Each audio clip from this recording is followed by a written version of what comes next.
तो नमस्कार, जय हिंद प्यारे विद्यार्थियों, कैसे हैं आप सब। उम्मीद है बहुत अच्छे होंगे।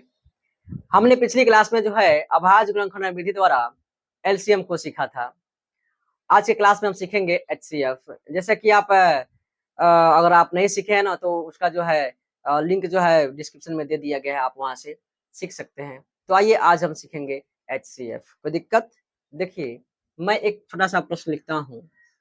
80, 20 तथा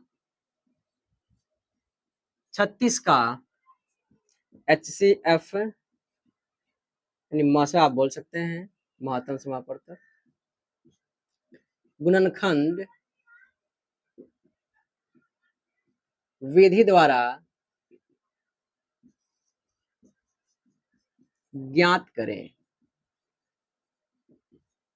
तो सबसे पहले आपको ध्यान यहाँ पे देनी है। मैंने कहा था पिछली क्लास में कि जो भी नंबर्स दिए गए हैं उन सब का सबसे पहले आप अलग अलग गुणनखंड कर ले।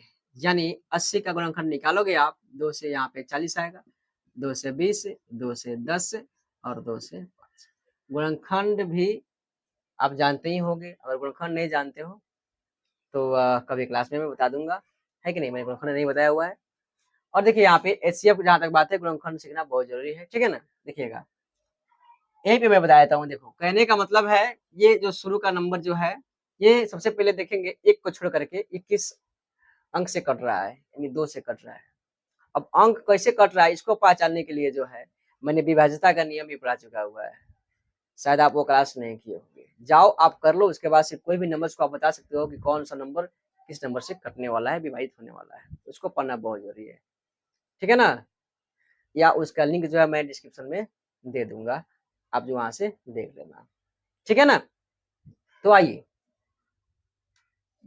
लाइट कट गया है, थोड़ा कंप्रोमाइज कीजिएगा। देखिए 20 है, 2 से करोगे 10, 2 से करोगे 5 और 36 को जब निकालोगे 2 से 18 और 2 से कटने वाला दोनों 18। अब ये 2 से 9 कटेगा नहीं, इसलिए हमको 3 से करनी होगी। अब देखो इसको सजाएंगे उसी प्रकार से गुणनखंड के रूप में, जैसे कि आप पढ़े हो। 80 को आप लिख सकते हो 2 गुणा 2 गुणा 2 गुणा 2। कितना बार 2? 4 बार 2 और 1 बार 5 है तो 5। और 20 को आप लिख सकते हो 2 गुणा 2 गुणा 5। और 36 को लिख सकते हो 2 गुणा 2 गुणा 3 गुणा 3।